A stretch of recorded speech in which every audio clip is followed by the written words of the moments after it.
I'm not anti-trend. I don't like wearing what everybody else is wearing. Hey everyone, it's Kia. Welcome back to my channel. So in today's video, I'm gonna be spilling all my tea. Yes, it's gonna get juicy. A couple of weeks ago on the community tab here on YouTube, I asked you guys to send me your questions. I was gonna do my first Q&A, and let me just tell y'all, y'all delivered. Y'all really came through with these questions, and I'm gonna have to really dig deep. I think 2018 for me is all about transparency. It's all about just putting myself out there more. I feel like that's growth, and for me to reach my full potential, I have to, you know, be a little bit more transparent. And this is the first step, doing a little Q&A, letting y'all into my world. First off, I want to start by answering the top 3 questions that I usually get.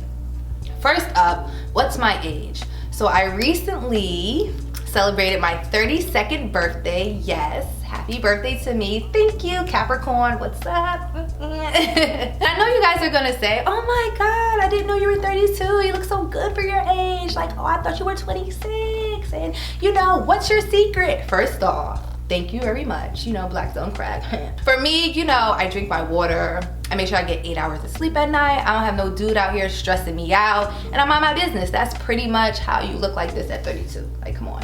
Even though 32 isn't old, there's a lot of ageism out there. We got to get over that. So hopefully by me sharing my age, you guys be more comfortable with getting older.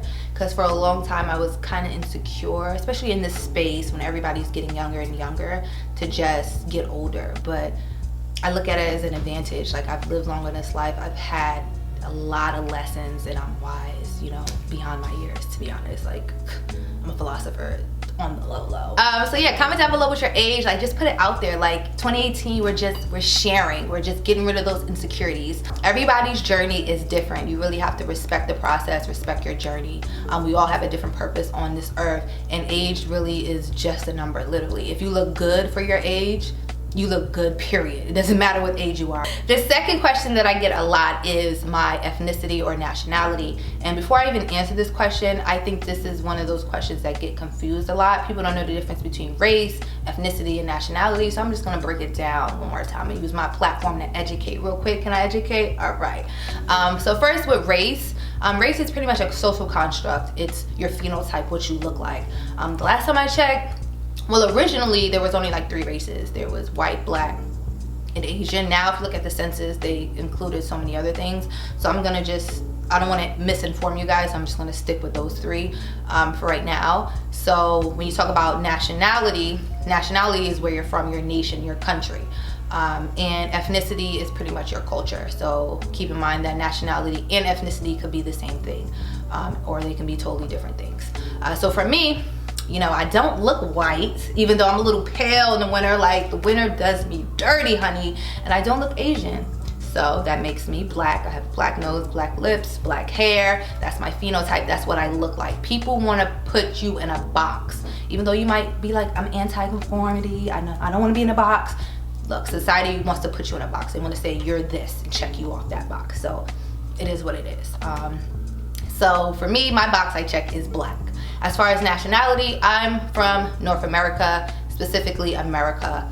So my nation is America, so my nationality is American. As far as ethnicity, my ethnicity is African American, meaning I'm the descendant of slaves in America. So yeah, that's me. The third question I get a lot is my height. I don't know, do I look tall? Do I look short? I feel like I answer this question all the time. But I'm 5'7", so I'm not short, I'm not super tall. I'm a little above average, I would say. And when I was younger, I've actually been this height since I was in middle school. So it was a source of insecurity for me back then because I was taller than all the kids. And I used to, like, I have bad posture now, but before it was horrible. I used to like walk with a hunchback because I just wanted to like shrink. I was so insecure. I was tall, lanky, and just awkward. Yeah. And then my mom like cut my hair in like a bowl cut at 13. Like, do you understand what that did for my self-esteem as a 13-year-old child? Like, are you serious? Like, yeah, so I've grown up. I wouldn't say glowed up. I've grown up. This is what maturity looks like when you grow up, because people be getting it all the way confused, mistaking glow up for grow up, girl. Come on. Of course, you're not gonna look the same at 13 that you look at 25. just get it together. So now that we got those preliminary questions out of the way, let's hop into your questions. So first up, Ida Michael, I hope I'm pronouncing you guys' name right, asks, I found you on the grapevine and I really love your intellect and personality. Can you please share your favorite books and documentaries? I don't really watch documentaries like that, but I will share with you some of my favorite books that kind of like changed my life. First up, we have A Piece of Cake by Cupcake Brown. If you guys haven't read this book, like, what are you doing? Go get your life. Phenomenal. Next up, we have the autobiography of Angela Davis. Yeah, this book was instrumental in the way I think, me becoming the woman that I am, and just being more conscious. Next up, we have The Alchemist, which is another book that just, you know, elevates your consciousness. You guys definitely should check it out. It's a really quick read. It's an easy read. And last but not least, we have the autobiography of Malcolm X. I talked about this book like on a favorites video years ago. I've always been a reader. I love to read, but as far as reading books more for education and consciousness, this was probably the first book that I read that kind of like catapulted me into just like wanting to grasp knowledge and just learn about all the historians prior to me and all the civil rights leaders and the people that paved the way for me today. So Kira Honesty Williams asks, what/who are some of your style and fashion inspirations? So right off the bat, my earliest style inspiration was definitely Denise Huxtable, Lisa Bonet. Yeah, I just love the whole bohemian and just she was just free and just like I just loved the whole different world. That was my style for the longest time. As I got older, my style inspirations kind of shifted. I still love that eclectic, eccentric style. So my style inspiration right now is definitely Tracee Ellis Ross. I just love that she's a mature woman and still finds ways to like mix trends and still look youthful, but not, she doesn't look young and immature with her style. I just love it. I love her stylist. Like she does the absolute most and I'm here for it. Also Rihanna, of course. I just love how she's just very unapologetic when it comes to what she wears. She wears anything. Like her style is just, one day can be tomboy chic, the next day be super sexy, and I feel like my style like incorporates some elements to that where, you know, I'm unapologetic. One day I'm feeling like, you know, hoodie and jeans, the next day I'm looking, you know, a totally different way. So I definitely respect that, and she's definitely one of my inspirations as well. And last but not least, Solange, because, you know, the whole natural hair thing, she definitely has a nice eclectic, eccentric style that I'm here for. So 12, Mr. Bo asks, if you became president for a day, what are 3 things you would do? Wow. Now this is deep. 3 things I would do. President Kia, what would you do? So first up, I would give reparations to all black people. Like, holla if you hear me. Ka-ching! Give me my coins. Come through with the coins. So yeah, first up, reparations for all black people. Because of slavery, of course, like, come on, they should have been gave out these reparations. I read something, not to get too deep again, I read something that it'll take like black people maybe like 3-4 generations to catch up to the wealth of white people because of slavery. And they said like because of slavery, it made the average white person accumulate 1,500% more wealth than the average black person or something like that. It's crazy, it's insane. And even if you didn't own slaves, if you were white, you still benefited from slavery because you were working and you were getting paid. So those years of black people working for free, we need to be paid for that, you know, compensated, you know, your descendants, because, you know, it'll take a while for us to catch up. The wealth gap is crazy right now. But not to get, like I said, not to get too deep on y'all. I don't want to create any kind of chaos in the comments, but these are my opinions. They're strictly my own, okay? So number 2, I would make healthcare free. Just no strings attached. Healthcare is free for everybody.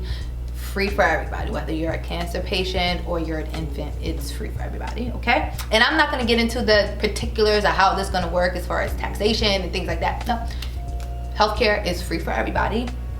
And number 3, I would deport Trump and all his cronies and everybody who voted for Trump. You gotta go. You gotta go. Bye, girl.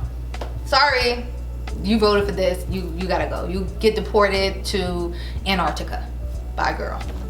So the lifestylist asked, when did you transition from working a 9-to-5 to becoming a full-time YouTuber? So I'm actually still technically working a 9-to-5, but I'm just actually working from home.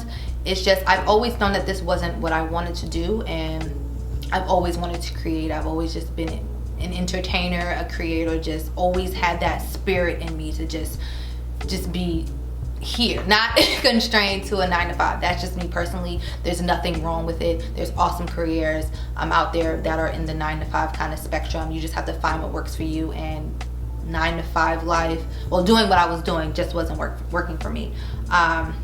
I feel like I mentioned this before. I work in intellectual property, and it kind of helped me as far as being a creator, because as far as just being cognizant of what I put out on the internet, and just knowing that you need to protect your intellectual property.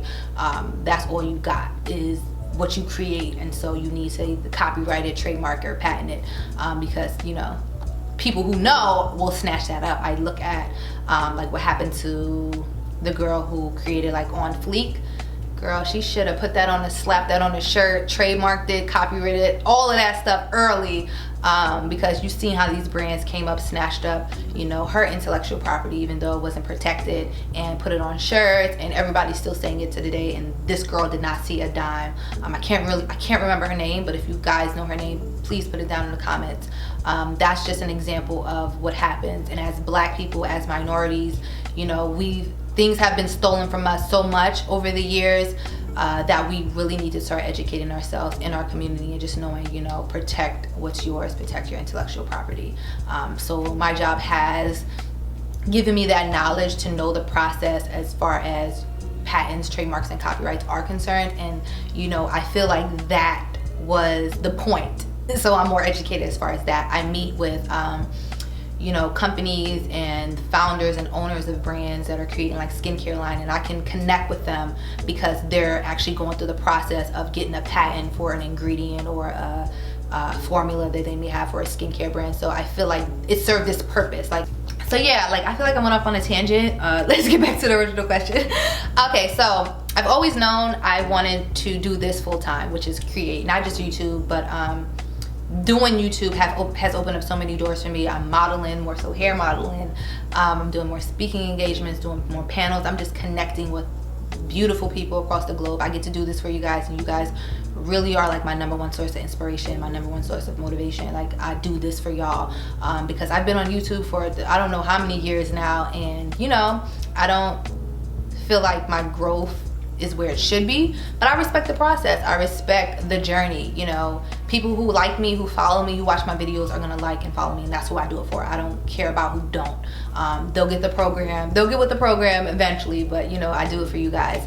So the lifestylist actually has a second part to her question. She says, why do you feel that the presence of successful brown and dark skin creators are missing in major events? Because we're not thought about. We're not a forethought, we're not an afterthought. It's not for us or by us. We really have to rely on our own outlets to speak our voices.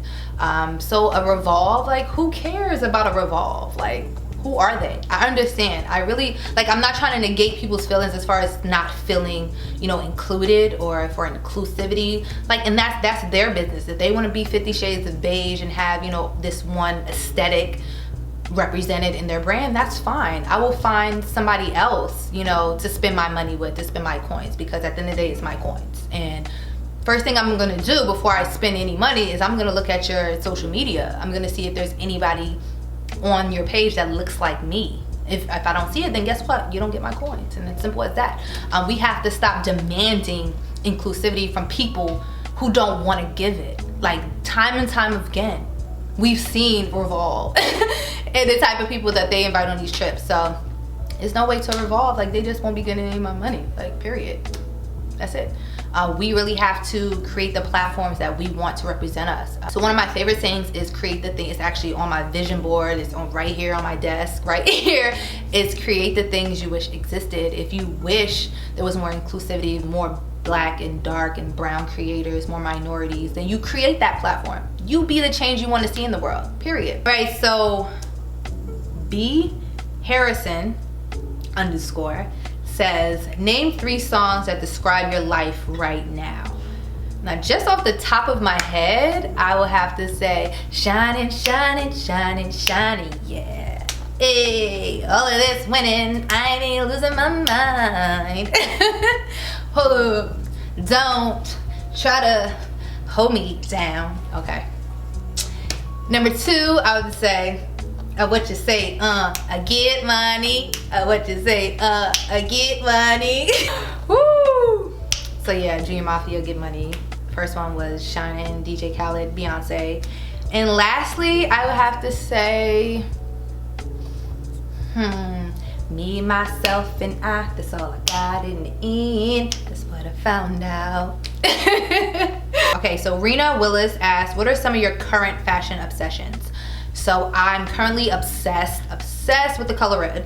As you can see, I've been wearing it a lot lately, whether red, I've always loved the red lips, but I feel like the color red is my color. It's my power color. And red lips really like gives you that expensive, it kind of like elevates your whole aesthetic, your whole style. I'm definitely gonna do a video about how to look expensive on a budget, how to look bougie on a budget, how to look fly on a dime, because I feel like, you know, girl, like I'm the one for that one. So yeah, I'm loving suits. I'm loving the color red. I love, what else? Blazers, of course. I love vinyl. I'm loving leather too. Yeah. Yep, and the color black, definitely. So Q Nefertiti,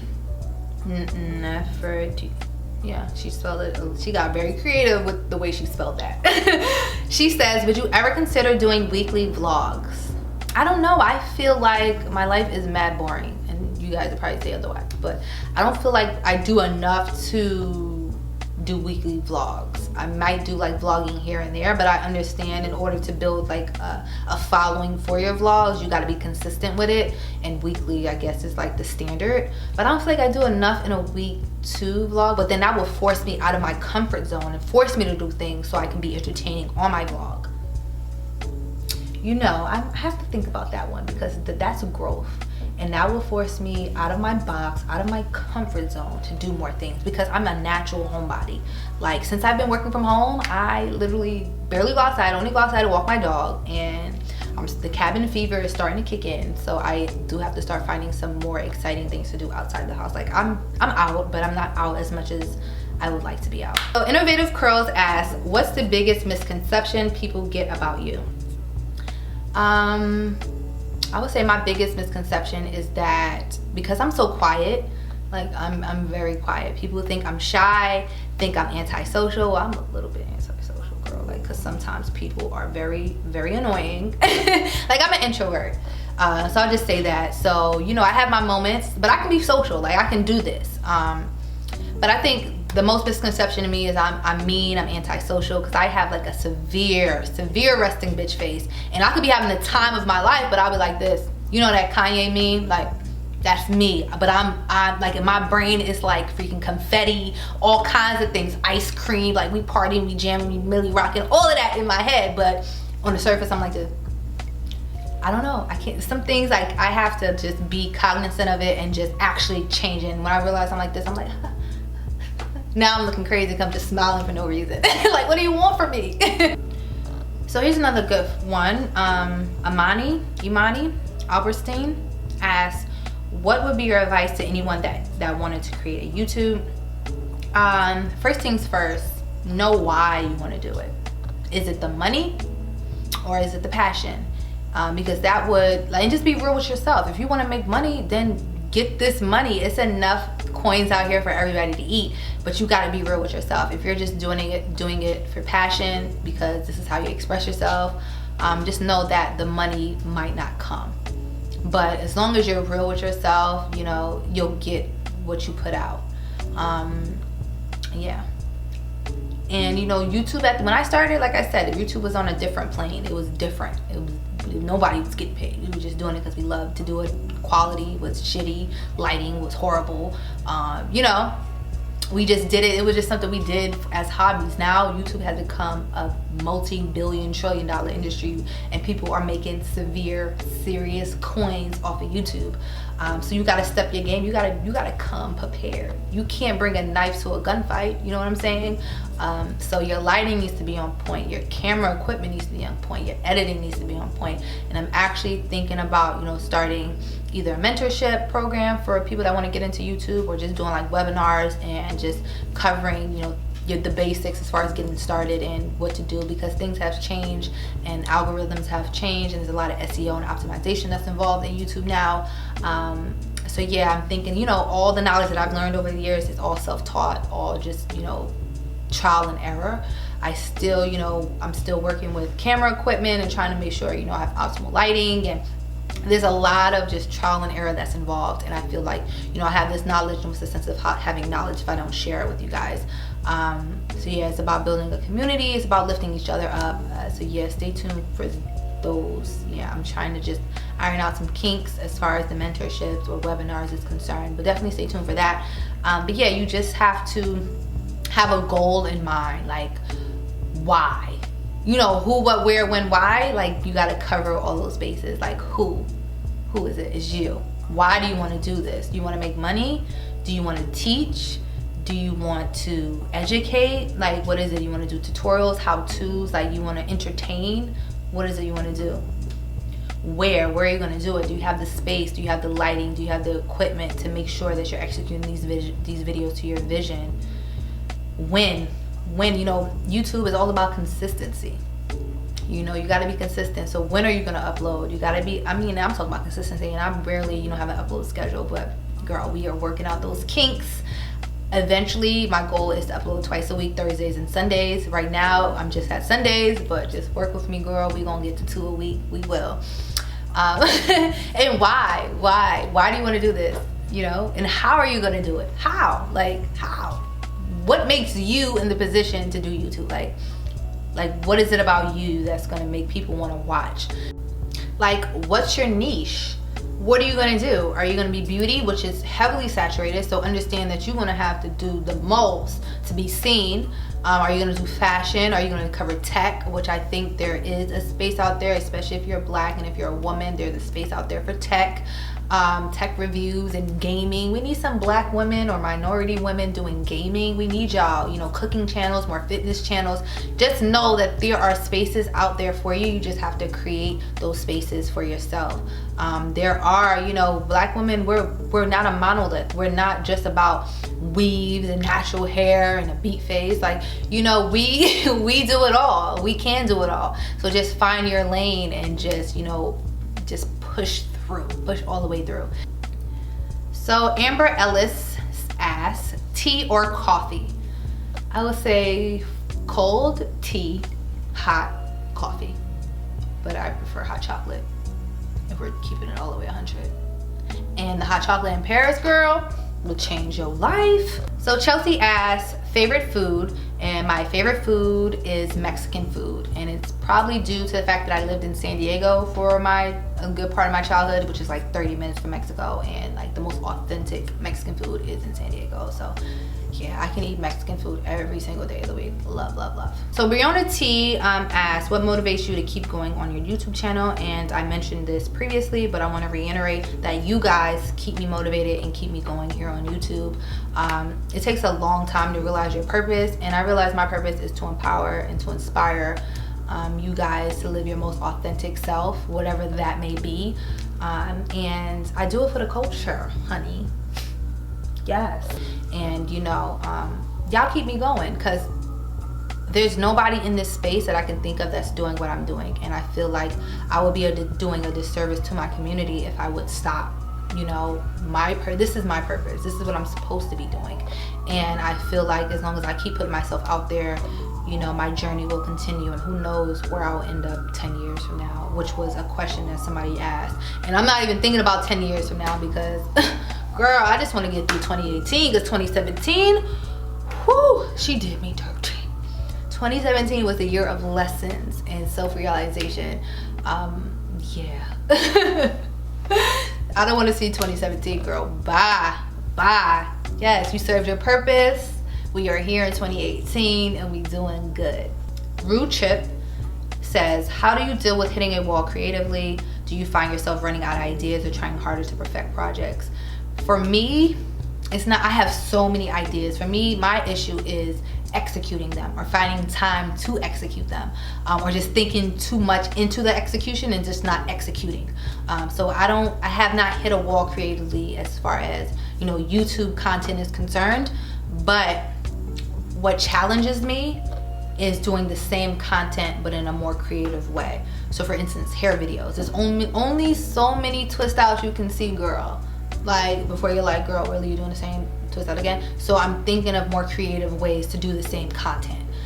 So that's where I'm not struggling. It's just, you know, it's fun to come up with, you know, different ways to do the same content. So for instance, like when I did like the hair battle with the different products on each side, like that's a different way to do the same content.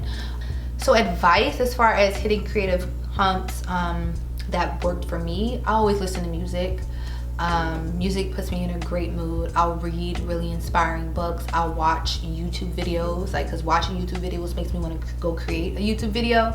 I just make sure I live in a good space, make sure my working area is creative and I have like a lot of inspiration. I'm always on Pinterest. Pinterest keeps me super inspired. Instagram as well. But this year I told myself I would start creating more than I consume, so I kind of limit, you know, my time on social media. So then I have to find other ways to stay creative. You just gotta you really gotta get creative with the ways you stay creative. Like I love just going to the thrift store, shopping in general, not even just spending money, but just going in the store to see what's new, because that might inspire DIY or something like that. Thrifting, I love thrifting. That keeps me creative because that's either I'm gonna come up with a video or I'm gonna come up with a DIY, or I'm just like genuinely inspired by just thrifting. So yeah, you have to find out what your, you know, inspirations come from and kind of like punch in on that. So Amber Ellis has another question. She said, what are the stories behind your tattoos, if you don't mind sharing? So all my tattoos I pretty much got, you know, right after I turned 18. So they all were just like impulse things. And looking back, I probably would get no tattoos. And if I did, it would be something super small. So definitely keep that in mind, girls. If you're approaching 18, I know you want to go get tattoos, but don't do it. Don't do it. So I can't really go off on all my tattoos. So this one on my leg, I'm not sure if you guys can see that one on my leg. Actually, my dad passed away when I was 11, so that's a tribute to him. I have my parents' birth dates on my shoulders in Roman numerals. And another one that you guys see, which is this one on my chest, was actually a cover-up. When I was 18, I was in love, and I thought my high school sweetheart was somebody I was going to spend the rest of my life with, like most young, dumb 18-year-old girls do. So I got his name tattooed on me, which is, I still beat myself up about it. But like I said, I've lived long, I've learned many lessons. So do as I say, not as I do, okay? So yeah, and then I got it covered up with this flower. But, you know, I wish I would have just got laser removal or something back then, because I'm not even a fan of the flower anymore, and I have to like keep going every couple of years to get it like touched up, because like the name will start peeking through again and the color will start fading. So don't even get no don't get no tattoos. Like I said, do as I say, not as I did. Like I went through all of that so you guys wouldn't have to, okay? So don't get no tattoos, all right? Don't. And if you do, get something small. So Crystal King, hey girl, says, heart you, Kia. Love you too. What's your current length? Her second question is, how are you able to keep your hair out in the cold NYC climate? Any tips? And lastly, do you still do your signature fro vid to get your hair like this? Yes, I still, signature fro is this hair right here, girl. How do I keep my hair healthy in the NYC cold? I deep condition every single time I wash my hair. So every week I deep condition my hair, so that allows me to have enough moisture to last throughout the week. And I do my hair over multiple times a week to make sure I'm getting sufficient moisture, because I like wearing my hair like this. And I know the dry weather outside is just like ugh to your hair. So definitely deep condition for your life. And lastly, what's your current length? Let's see. I'm just gonna do the back of my hair. This is in inches. and take it over here. I recently had a trim. I know I said I wasn't gonna trim for a while, but let's see. A little past 10 in the back. So Joe says dating question mark. Exactly. My dating life is one big question mark for sure. This is probably the most single I've been since college, and it feels so good. Like, I never thought I was that girl, but it turns out I was that girl. You know, the one that's never single, always in a relationship. Looking back, I'm like, damn, there never was like a long significant amount of time that I wasn't in a relationship or talking to somebody. Like right now I'm single, like I'm not dating anybody. Like text messages are dry, and it feels so good not to just be bothered. Sometimes you just need that when you have no expectations, you got nobody just like, good morning babe, like, and you have to respond. Like, ugh. I'm sure eventually I'll want to date again, but right now I'm good. I'm single as a dollar bill. And I'm super private, so when I've been in relationships, nobody ever known I was in a relationship. It's just what it is. That's probably why it doesn't seem like I was that girl, because I didn't showcase it, I didn't broadcast it for the world, but still I was that girl. And you know what I think? It's like I wouldn't say I'm scared of commitment, it's just I never found somebody that I was ready to fully commit with, so I always felt like I was one foot in, one foot out. That's probably why I felt like I was single when I'm actually committed to somebody. I don't know. I'm so used to being alone. I'm a middle child. I have issues. I'm an introvert. Like, you know, there's a lot of things going on there that contributes to my wanting to be aloneness, and I feel like I might sabotage some of our relationships because of that. You know, this is becoming a therapy session for me. You know, a little introspection is going on, and I can appreciate it. Thank you guys so much for these questions. I really had to dig deep, and like I said, it's turned into a therapy session for myself. I preached a little bit. Yeah, what's up? I hope you guys enjoyed it. I hope it was entertaining. Dropped a little bit of knowledge on y'all. What's up? But definitely thumbs up this video. It helps my channel out a lot. Thank you guys again, and I'll see you in my next video. So until next time, peace and dopeness.